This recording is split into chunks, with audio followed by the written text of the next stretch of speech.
بزرگان محترم، عزیزان گرامی،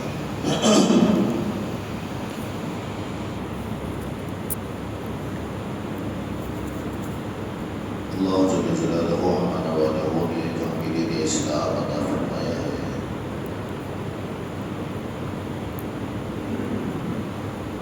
وہ دین اسلام بڑا ہی پاکیزہ مہذب،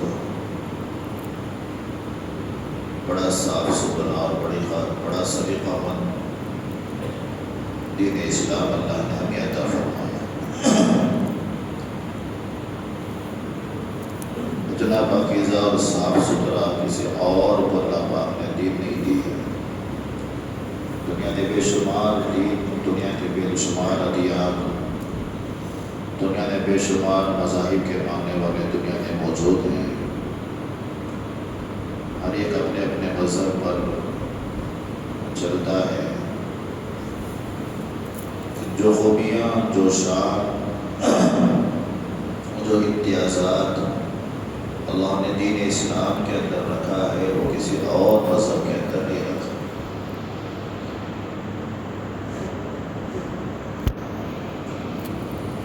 اسی لیے فرمایا جو بندہ مسلمان مرد ہو یا عورت، جو بندہ ایمان والا مرد ہو یا عورت، اس کی زندگی میں یہ پاکیزہ دین جب داخل ہوتا ہے، اس کا ایمان بھی پاکیزہ ہو جاتا ہے۔ کوئی ملاوٹ اس کے ایمان میں نہیں ہوتی، اس کے دین میں کوئی ملاوٹ نہیں ہوتی۔ ورنہ دنیا کے اندر بہت سارے لوگ دین اسلام کے کو فالو کرنے والے، ماننے والے، اس پر چلنے والے ایسے بھی ہیں جن کی زندگی میں کامل دین اور کامل اسلام اپنے سارے صفات کے ساتھ نہ ہونے کی وجہ سے زندگی میں کچھ نہ کچھ ملاوٹیں ضرور ہو جاتی ہیں۔ کوئی بدعت کا شکار ہو جاتا ہے اسلامی کے نام پر، کوئی رسم و رواج کا شکار ہو جاتا ہے اسلامی کے نام پر، کوئی شرک کے اندر مبتلا ہو جاتا ہے۔ شرک وہ شرک نہیں ہے، شرک کے دو اقسام ہیں، شرک اکبر ہے، ایک شرک اصغر ہے۔ شرک اکبر تو اس کا کوئی دین نہیں، کوئی اسلام نہیں، کوئی ایمان نہیں، وہ اللہ کے علاوہ بہت سارے معبودوں کو مانتا ہے، اس کو پوجتا ہے، اس کی عبادت کرتا ہے۔ یہ شرک اکبر، یہ بہت بڑا شرک ہے۔ لیکن ایک دوسرا شرک ہے، وہ شرک اصغر ہے، چھوٹا شرک۔ اور چھوٹا شرک یہ ہے کہ اس کے اندر شہرت پسندی آ جاتی ہے، دکھلاوا آ جاتا ہے، نام و نمود آ جاتا ہے، ریا آ جاتی ہے۔ اسے شرک اصغر ہے۔ چاہے وہ دین کا کام کرے یا دنیا کا کام کرے، اس کے دل کے اندر یہ جذبہ ہوتا ہے کہ لوگ میری تعریف کریں، چار لوگوں کے سامنے میرا نام ہو اور میری واہ واہ ہو۔ کیونکہ اس کے اندر اخلاص نہیں ہوتا، الہیت نہیں ہوتی، اللہ کو رضا کرنے کا، راضی کرنے کا جذبہ چونکہ نہیں ہوتا ہے۔ ظاہری اعتبار سے ایمان والا بندہ مسلمان، لیکن ایمان میں، اسلام میں ملاوٹ ہوتا ہے۔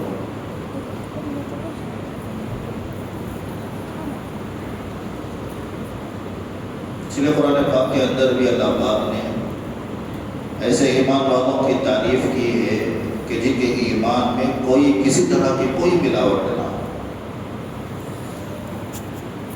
غیر اللہ کی کوئی ملاوٹ نہ ہو، غیروں سے مشابہت کی کوئی ملاوٹ نہ ہو، نام و نمود اور ریا کی کوئی ملاوٹ نہ ہو، اس کا ایمان بھی پاکیزہ ہو، اس کے عقائد بھی بالکل صاف ستھرے ہو۔ عموماً عقائد بڑی بے راہ روی ہوتی ہے،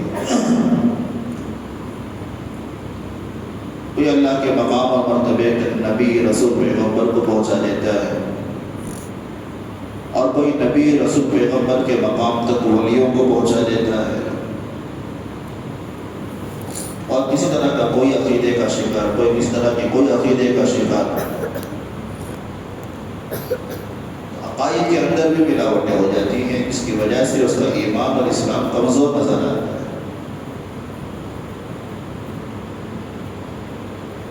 اللہ پاک نے فرمایا الذین آمنوا ولم یلبسوا ایمانهم بظلم اولئک لهم الامن وهم مہتدون۔ کہ اللہ نے ہدایت یافتہ لوگوں کے ایمان کی تعریف کی کہ ایسے لوگ ہیں کہ جن کے ایمان میں کسی طرح کی کوئی ملاوٹ نہیں ہوتی،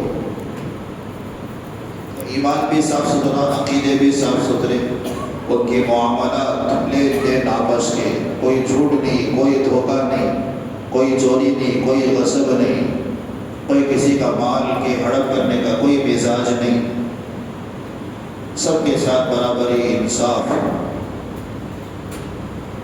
اور اگر اپنا حق ملنا چاہتا ہے تو وہ اپنے حق کو چھوڑ دیتا ہے یا معاف کر دیتا ہے، لیکن دوسروں کے برابر سرابر حقوق ادا کرنے کی فکر، بلکہ اپنے حق سے زیادہ دینے کی فکر، جسے صحابہ کا مزاج تھا۔ اسی کے اللہ پاک نے صحابہ کی تعریف قرآن پاک کے اندر کی، یؤثرون علی انفسہم ولو کان بہم خصاصہ۔ صحابہ کو بھوک تھی، صحابہ کے پاس گھر کے کپڑے نہیں تھے، صحابہ کو پیاس تھی، صحابہ کے پاس سواریاں نہیں تھی، صحابہ کے پاس ابتدائی اسلام میں مال نہیں تھا، بڑی قربانیوں کے ساتھ، بڑی جد و جہد کے ساتھ وہ چلا کرتے تھے، لیکن سامنے کوئی مجبور آ جاتا، معذور آ جاتا، ضرورت مند آ جاتا تو اپنی ضرورتوں کو دبا دیتے، خود بھوکے رہتے اسے کھلا دیتے، خود پیسے رہتے اسے پلا دیتے، خود سواری سے محروم ہو جاتے، سامنے والے کو سواری ادا کر دیتے۔ یہی سے کہتے ہیں کہ حساب یہ مساوات سے اعلیٰ کا درجہ، ایک تو برابر سرابر ہے، مجھے بھی کھانے کو ملے، آپ کو بھی کھانے کو ملے، مجھے بھی پینے کو ملے، آپ کو بھی پینے کو ملے، مجھے پہننے کو ملے، آپ کو بھی پہننے کو ملے، لیکن میری اپنی ضرورت ہوتے ہوئے سامنے والے کی ضرورت کو پورا کرنا اور خود کو محتاج باقی رکھنا، اسے ایثار کہتے ہیں۔ یہ صحابہ کے اعلیٰ صفات میں سے ایک صفت۔ معاملات، معاشرت، بڑے کو بھی وہی نگاہ سے دیکھنا، چھوٹے کو بھی وہی نگاہ سے دیکھنا، والدین کے حقوق، بھائی بہنوں کے حقوق، بیوی بچوں کے حقوق، اپنی رعایا کے حقوق، اپنے ماتحت میں رہنے والوں کی پورے اخلاق کے ساتھ، پورے نرم مزاجی کے ساتھ حقوق ادا کرنا، یہ معاشرت ہے۔ ان سارے اسلامی بنیادی چیزوں کو جب اسلام اور ایمان پاکیزہ زندگی میں داخل ہوتا ہے، ان سارے شعبوں کو پاک کر دیتا ہے۔ اور اصل جو امتحان ایمان اور اسلام کا ہوتا ہے وہ عین جوانی کی عمر میں ہوتا ہے۔ جوانی میں جذبات ہوتے ہیں، جوانی میں خواہشات ہوتے ہیں، جوانی میں امنگیں ہوتی ہیں، ارادے اور عزائم ہوتے ہیں، اور جوانی کے اندر کچھ کر گزرنے کا جذبہ دل کے اندر پیدا ہوتا ہے، جو ہمت ہوتی ہے، طاقت ہوتی ہے، صلاحیت ہوتی ہے، توانائی ہوتی ہے، وہ اچھا کرے تو اچھے میدان میں آگے بڑھتا چلا جاتا ہے، اگر برائی کرنا چاہے تو برائی کے جرائم کے میدان میں آگے بڑھتا چلا جاتا ہے۔ وہ بات بچپن میں لڑکپن میں نہیں ہوتی، اور وہ بات ادھیڑ عمر میں نہیں ہوتی۔ جو جوانی کا کی عمریں ہوتی ہیں، وہاں سے لے کر جب تک ہمت، طاقت، قوت اور توانائی اور صلاحیتیں ہوتی ہیں، یہ بہت زبردست امتحان کا وقت ہوتا ہے ایمان والے کے لیے، مسلمان کے لیے۔ اس میں کامیاب ہونا بہت ضروری ہے۔ اس میں دین پر، اسلام پر، پاکیزہ دین اور اسلام پر استقامت کا مظاہرہ کرنا ضروری ہے۔ اگر اس وقت میں ہمارے قدم بہک گئے، ہمارا دل دماغ بہک گیا، ہم جوانی کے عالم میں، شباب کے عالم میں اور خواہشات کے عالم میں اللہ کو ناراض کرنا ہم نے شروع کر دیا، دین کے صاف ستھرا ماحول سے ہٹنا شروع کر دیا، اسلام کے پاکیزہ ماحول کو ہم نے چھوڑ دیا، تو پھر ہمارے لیے گندگی کا ڈھیر بنتا چلا جائے۔ ایمان اس کے ذریعے سے خراب، عقیدہ اس کے ذریعے سے خراب، معاملہ اس کے کے ذریعے سے خراب، معاشرت ہماری اس کے ذریعے سے خراب، اپنا نام بھی خراب، اپنے والدین کا نام بھی خراب، اپنے خاندان کا نام بھی خراب ہو جاتا ہے۔ اسی لیے حدیث پاک کے اندر جہاں 5 چیزوں کو بتایا گیا کہ 5 سوالات اللہ کے سامنے ہوں گے، جب تک بندہ یا بندی اس وقت تک اس کے قدم نہیں ہٹ سکتے جب تک کہ اس کے قابل جواب نہ دے دیں۔ پہلا تو عمر کا ہے، عن عمرہ فیما افنا، کہ بتاؤ کہ اپنی عمر ہم نے تم کو دی تھی، کسی کو 20، کسی کو 30، کسی کو 40، کسی کو 50، کسی کو 60، 70، 80، یہ اللہ کی تقسیم ہے، کسی کو کم، کسی کو زیادہ، کسی کو درمیانی عمر۔ جو بھی اللہ نے عمر دی ہے وہ اللہ کی بڑی نعمت ہے، اور وقت بڑا اللہ کا دیا ہوا قیمتی سرمایہ تھا۔ اس قیمتی سرمایے کو، اس قیمتی وقت کو، اس قیمتی عمر کو تم نے کہاں لگایا؟ میری مرضیات کے مطابق زندگی گزارا یا مجھے ناراض کر کے زندگی گزارا؟ اور عمر کے اندر ابتدا سے لے کر ہماری موت تک کے سارے ادوار دور آ جاتے ہیں۔ اس میں بچپن بھی ہے، لڑکپن بھی ہے، چونکہ بچپن لڑکپن میں ایمان کا، اسلام کا وہ مکلف نہیں ہوتا، عبادات کا وہ مکلف نہیں ہوتا، اس پر فرائض عائد نہیں ہوتے تو اس کی پوچھ تاچھ نہیں ہوتی، بچپنا معصوم ہے، لڑکپنا معصوم ہے۔ بالغ ہونے کے بعد اس پر ساری عبادتیں فرض ہوتی ہیں، جیسے جیسے وہ استطاعت کے قابل ہوتا ہے ویسے ویسے عبادتیں اس کی طرف متوجہ ہوتی ہیں۔ اور یہاں سے لے کر جب تک اللہ نے زندگی دی ہے موت تک، وہاں تک زندگی آپ نے کیسے گزاری؟ اب اس سوال کے بعد پھر دوسرا سوال، وعن شبابہ فیما ابلاغ، زندگی میں جوانی تو آ چکی تھی لیکن الگ سے جوانی کا سوال کرنے کا کیا مطلب ہے؟ اس حدیث پاک کے اندر جوانی کا سوال الگ سے بتا کر اللہ اور اللہ کے نبی علیہ السلام امت کو یہ بتانا چاہتے ہیں۔ تو جوانی ہی ایک ایسی زندگی ہے اور ایسا زندگی کا اسٹیج ہے، آپ اچھا کرنا چاہو تو بھی اچھے کی بنیاد پڑ جاتی ہے، برا کرنا چاہو تو برے کی بنیاد پڑ جاتی ہے۔ تو اچھا انسان اچھائی میں آگے بڑھتا چلا جاتا ہے، برا انسان برائی میں آگے بڑھتا چلا جاتا ہے۔ اس لیے جوانی میں سوچ سمجھ کے قدم اٹھانے کی ضرورت ہے۔ آپ تاریخ پڑھے، سیرت پڑھے، نبیوں کے، اللہ والوں کے، صحابہ کے واقعات، جنہوں نے بڑے بڑے کام کیے ہیں، دنیا کے اندر انقلاب برپا کیا ہے، وہ عین جوانی کا وقت تھا۔ بچپن میں کر نہیں سکتے، بڑھاپے میں ہمت اور طاقت نہیں ہوتی، سوائے دعا کے اور سوائے کسی کے سہارے کے ہم کچھ کر نہیں سکتے۔ کہ جوانی کا ایک ایسا موقع اللہ پاک نے کام لینے کا بنایا ہے۔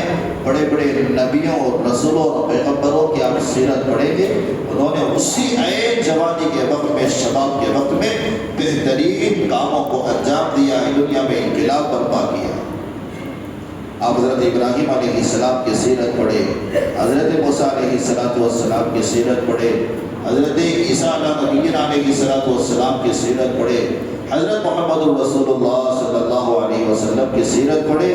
نبوت ملی 40 سال عین جوانی کے وقت، اور اس سے پہلے بھی آپ کے اخلاق تھے، آپ کو امین اور صادق کہتے تھے۔ ایسی پاکیزہ صاف ستھری زندگی، امانت داری، دیانت داری والی زندگی۔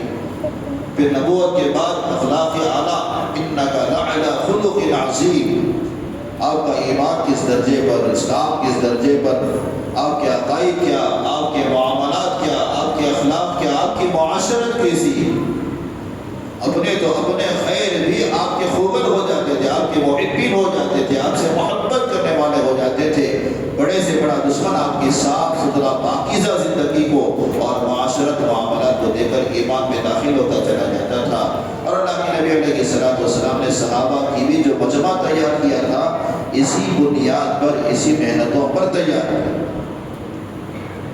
صحابہ بالکل اللہ کے نبی علیہ السلام کی زندگی کا عکس۔ حضرت ابو بکر صدیق رضی اللہ عنہ کی زندگی آپ پڑھیں، حضرت عمر فاروق رضی اللہ عنہ کی زندگی آپ پڑھیں، حضرت عثمان غنی رضی اللہ عنہ کی زندگی آپ پڑھیں، حضرت علی رضی اللہ عنہ کی زندگی، عشرہ مبشرہ کی زندگی۔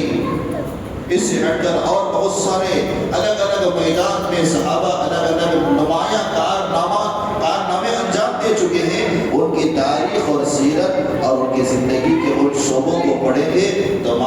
ہوگا کہ جن سے بھی اللہ نے بڑے بڑے کام دنیا میں انقلاب والے لیے تھے، دین کے پھیلانے کے، کلمے کو پھیلانے کے، اخلاق کو پھیلانے کے، عدل و انصاف کو قائم کرنے کے، مساوات کو زندگی میں لانے کے، یہ سب کے سب عین جوانی کا ان کا وقت، شباب کا وقت تھا۔ ایک طرف ہم ان کی زندگیوں کو دیکھتے ہیں، دوسری طرف ہمارے نوجوان بچے اور بچیوں کی زندگیوں کو دیکھتے ہیں کہ وہ کیا کر رہے ہیں۔ کوئی ہمارا جائزہ نہیں ہوتا اگر اپنے بچوں کا، اپنے پڑوس کے بچوں کا، اپنے خاندان کے بچوں کا کہ وہ نوجوانی کے عالم میں کیا کر رہے ہیں، یا واقعتاً ان کے زندگی میں پاکیزہ ایمان اور اسلام ہے یا نہیں ہے، ان کی زندگی میں پاکیزہ عقائد ہیں یا نہیں ہیں، عقائد صحیح ہیں یا غلط عقائد کی طرف جا رہے ہیں، ان کی معاشرت کیسی ہے، ان کا فرینڈ سرکل کیسا ہے، ان کا اٹھنا بیٹھنا کس کے ساتھ ہے، ہمارے اپنے بچے ہوں یا ہمارے اپنے رشتہ داروں کے بچے ہوں یا ہمارے اپنے محلے کے پڑوس کے بچے ہوں یا ہمارے دور اور قریب کے متعلقین کے بچے ہوں، ان کی نگرانی کی، ان کے جائزہ کی ہمیں کوئی فکر نہیں۔ اور پھر ہمارے نوجوان جو سرکل ہے، لڑکے اور لڑکیاں بے راہ روی کا شکار ہوتے چلے جا رہے ہیں، اور وہ اسلامی پابندیوں سے نفرت ہو جاتی ہے، ایمان کے دائرے میں زندگی گزارنے سے نفرت ہو جاتی ہے، اور ان کو پابندیوں والی زندگی سے چڑ ہو جاتی ہے، اب بڑھتے بڑھتے بڑھتے بڑھتے گویا کہ اسلام اور ایمان کے بہت سارے حکموں اور پیغامات پر ان کو شکوک اور شبہات میں مبتلا ہو۔ ایسی پابندی کیوں ہے اسلام میں؟ ایسی پابندی ایمان میں کیوں ہے؟ ایسا جھگڑ پنا کیوں ہے؟ ایسی تنگی کیوں ہے؟ اگر ہم نے صحیح معنوں میں ان کے رخوں کو صحیح نہیں کیا، ان کی نگرانی ہم نے صحیح نہیں کی، ان کی تعلیم اور تربیت کی فکر ہم نے نہیں کی۔ حضرت بایزید بستامی رحمۃ اللہ علیہ کا واقعہ دیکھیں، حضرت جنید بغدادی رحمۃ اللہ علیہ کا واقعہ دیکھیں، اور خود اللہ کے نبی علیہ السلام نے حضرت اسامہ کو جو لشکر کا امیر بنایا، وہ 17 سال کی عمر میں پوری فوج کو انہوں نے سنبھالا ہوا تھا، اور جا کر جنگ کر جیت کر آ گئے تھے، اور ایک جوانی کا وقت تھا۔ حضرت محمد ابن قاسم رحمۃ اللہ علیہ عین جوانی کے وقت میں سارے ہندوستان کے انہوں نے دین کو اور ایمان کو پھیلایا تھا۔ حضرت بایزید بستامی رحمۃ اللہ علیہ کے بارے میں اتنے بڑے اللہ والے ہیں، جنید بغدادی رحمۃ اللہ علیہ فرماتے ہیں کہ ہمارے درمیان میں جو اولیاء اللہ کی جماعت ہے، ان اولیاء اللہ کی جماعت میں بایزید بستامی رحمۃ اللہ علیہ کا مقام اور مرتبہ وہی مجھے نظر آتا ہے جیسے فرشتوں کے درمیان میں حضرت جبرائیل کا مقام۔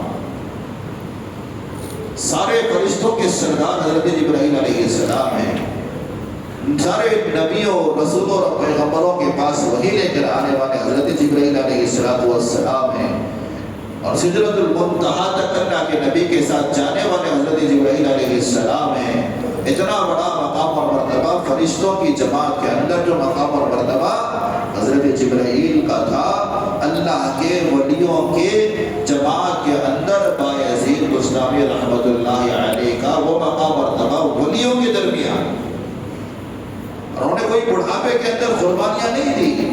ایک جوانی کے وقت میں انہوں نے کہ والدہ بیوہ ہو گئی، یتیم ہو گئے۔ حقیقت میں جو یتیم ہوتا ہے اگر والد ہیں تو اس کی صحیح تربیت، عموماً جتنے اللہ والے گزرے ہیں وہ یتیمی کی حالت میں گزرے، اور یتیم کے لیے جب کوئی سہارا نہیں ہوتا، ماں سگی ہوتی ہے، اللہ کی ولیہ ہوتی ہے، متقی پرہیزگار ہوتی ہے، سگی اپنے بچوں کی تعلیم اور تربیت کرتی ہے، وہ یتیم نہیں ہوتا، وہ در یتیم ہو جاتا ہے۔ در کا معنی موتی ہوتا ہے، یتیم ہو یہ کتا موتی ہو جاتا ہے۔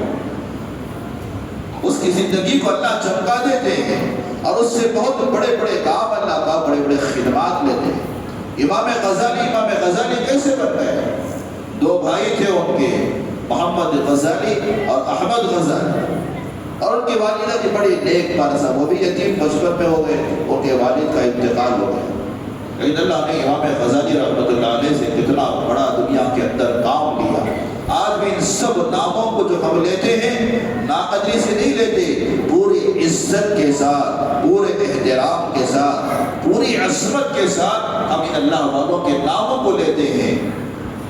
چھوٹے بڑے بھائی محمد ابن غزالی، بڑے بھائی احمد ابن غزالی، چھوٹے بھائی امامت کیا کرتے تھے، بڑے بھائی ان کے پیچھے نماز نہیں پڑھتے تھے، دونوں جوان ہیں، بہترین والدہ کی تعلیم اور تربیت اور نگرانی، ان کے اندر بھی شباب تھا، جوانی تھی، بہت کچھ کر سکتے تھے، لیکن ان کی جوانیوں کو صلاحیتوں ان کی والدہ نے برکا اور اچھے کاموں میں لگایا، تو بھی اللہ والے، لیکن چھوٹے بھائی کے پیچھے بڑے بھائی نماز نہیں پڑھتے تھے۔ چھوٹے بھائی نے شکایت کی، محمد ابن غزالی جو امام غزالی کے نام سے مشہور ہے، اپنے والدہ سے شکایت کی کہ میرا بڑا بھائی ہے، انفرادی نماز پڑھ لیتا ہے، آپ نے مجھے اس لائق بنایا کہ میں کسی مسجد میں نماز کی امامت کرتا ہوں، لیکن میرا بڑا بھائی میرے پیچھے نماز نہیں پڑھتا، اسے کہیں کہ آپ میرے پیچھے نماز پڑھیں۔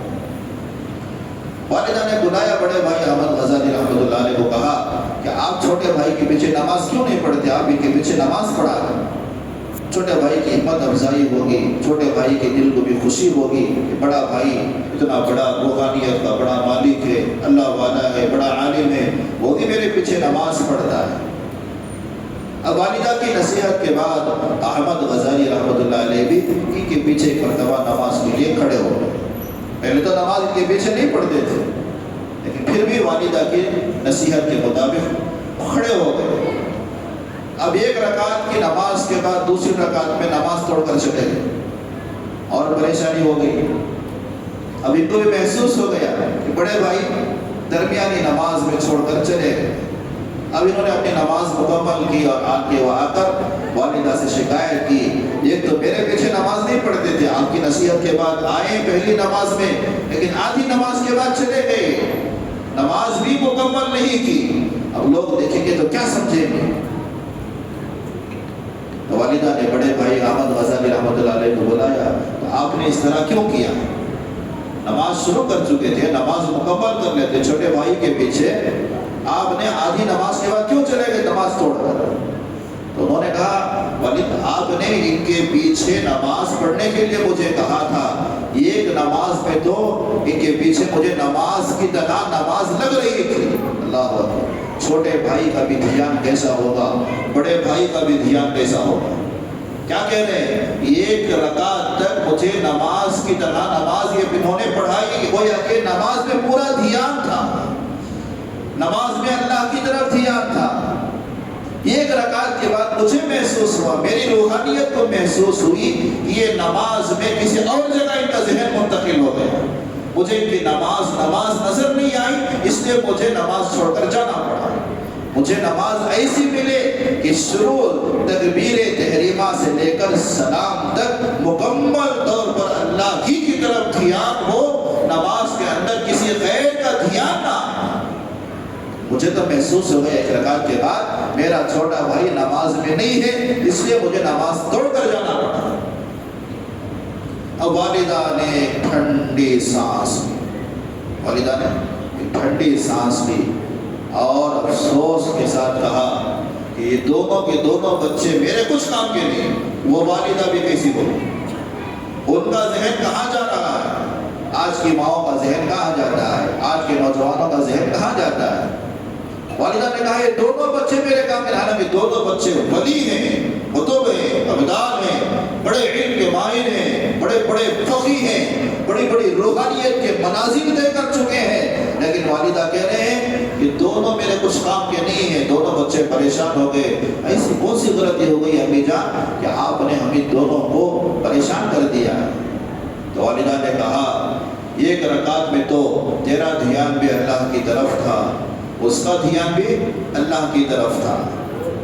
پہلی رکعت میں بڑے بھائی کا دھیان بھی اللہ کی طرف، چھوٹے بھائی کا بھی دھیان بھی اللہ کی طرف۔ جیسے کہ دوسری رکعت کو آپ نے پڑھا کہ آپ کا دھیان بھی اللہ کے علاوہ دوسری طرف منتقل ہو گیا، اور بڑے بھائی کا دھیان اللہ سے ہٹ کر تیرے دل کی طرف متوجہ ہو گیا۔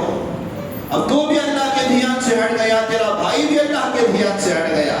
میں تو یہ چاہتی تھی تیری بھی پوری مکمل نماز اللہ کے دھیان کے ساتھ مکمل ہو، بڑے بھائی پڑھی ہوئی نماز بھی پورے دھیان کے ساتھ اللہ کے دھیان کے ساتھ مکمل ہو، گویا کہ تیرا دل بھی کسی اور کی طرف مشغول ہو گیا اور بڑے بھائی کا دل تیرے دل کی طرف مشغول ہو گیا۔ اب چھوٹے بھائی نے سر جھکا لیا، پوچھا کیا وجہ تیرے دل کا ہٹ گیا؟ اس نے کہا، انہوں نے کہا، امام غزالی رحمۃ اللہ علیہ نے کہا، مجھے نماز کے بعد امت کو سبق پڑھانا تھا، درس دینا تھا، قرآن کا درس دینا تھا، مجھے کسی فقہی مسئلے کے طرف میرا دل متوجہ ہو گیا۔ انہوں نے یہ نہیں کہا کہ میری تجارت کی طرف منتقل ہو گیا، میری ملازمت کی طرف منتقل ہو گیا اور میری دکان یا میرے مکان کی طرف متوجہ ہو گیا یا بیوی بچوں کی طرف متوجہ ہو گیا یا فلاں دنیا کے مسائل آ گئے تو اس نے فقہی مسئلہ سمجھ میں نہیں آ رہا تھا، میرا اچانک دوسری رکعت میں کسی فقہی مسئلے کی طرف دھیان منتقل ہو گیا تھا، اس کی وجہ سے میرا دل کچھ دیر کے لیے اللہ سے ہٹ کر مسئلے کی طرف منتقل ہو گیا۔ دوستو بزرگوں، غور کرنے کی بات ہے، ان کا بھی عین جوانی کا وقت ہے، ان کے بھی جوانی کا وقت ہے۔ عین جوانی کے وقت میں نمازوں کی پابندی کا کیا حال ہے؟ عین جوانی کے وقت میں ماں کی تربیت کا کیا حال ہے؟ عین جوانی کے وقت میں دونوں کی روحانیت کا کیا عالم ہے؟ ان کی زندگیوں کو بھی ہم دیکھتے ہیں، ہم اپنے جوانوں کی زندگیوں کو دیکھتے ہیں، پتہ نہیں کون سے الگ الگ ڈے ہمارے جوان بنا رہے ہیں۔ اب 14 فروری ہے، بڑوں کو بڑی نگرانی کرنے کی ضرورت ہے، بتانے کی ضرورت نہیں ہے 14 فروری کو کیا ہوتا ہے۔ محبت کا دن، عشق اور معاشقے کا دن، پھولوں کے لین دین کا دن، گریٹنگ کارڈ کے لینے دینے کا دن، جبکہ مردوں کے لیے بھی حکم قرآن پاک کے اندر قل للمؤمنین یغضوا من ابصارہم، عورتوں کے لیے قل للمؤمنات یغضضن من ابصارہن، اپنی نگاہوں کو اونچی نہیں کر سکتے مرد حضرات، عورتیں اپنی نگاہوں کو اونچی نہیں کر سکتے، جہاں سے عشق، معاشقہ، اللہ کی نافرمانی اور شیطان کی حرکتیں شروع ہوتی ہیں، اس کے ابتدائی حرکت اور سکون جہاں سے نگاہ ملتی ہے، وہاں سے شرارتیں اور شیطانیاں شروع ہوتی ہے، وہیں پر شریعت نے، اللہ نے پابندی لگا دی، آپ کی نگاہ کنٹرول ہے تو پھر سارا ایمان اور اسلام سلامتی ہے، نگاہ کنٹرول نہیں ہے، ایمان اور سلامتی میں، اسلام میں ملاوٹیں آ جاتی ہیں۔ اب کیا ہوتا ہے، نوجوان لڑکا ہے، نوجوان لڑکی ہے، پارکوں میں، گلی کوچوں میں، تنہائی کے جگہوں میں جاتے ہیں، ایک دوسرے سے محبت کا اظہار کرتے ہیں، جہاں اجنبی مرد اور عورت جمع ہو جاتے ہیں، حدیث پاک کے اندر آتا ہے وہاں تیسرا ضرور شیطان شیطان کا کیا ہے، نفسانیت میں مبتلا کرنا، شرارتوں میں مبتلا کرنا، ایمان کو اور اسلام کو، اپنے عقائد کو، اعمال کو خراب کرنا۔ ویلنٹائن ڈے یہ اسلام میں دوستو بزرگوں ہرگز جائز نہیں ہے۔ ہم سوچتے ہیں ابھی بچپنا ہے، ابھی جوانی ہے، اس میں نہیں کریں گے تو کب کریں گے؟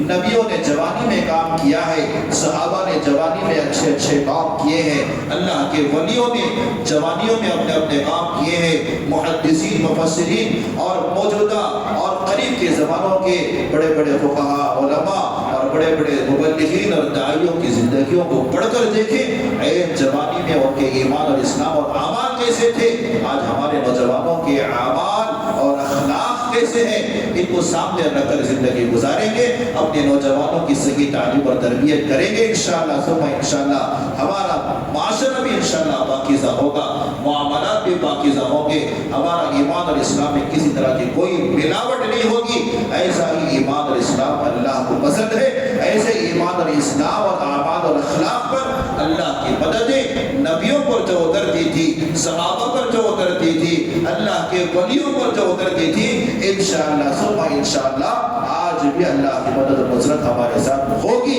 جبکہ ہمارا ایمان اور اسلام اور عقائد اور اعمال اور اخلاق بالکل پاکیزہ ہو۔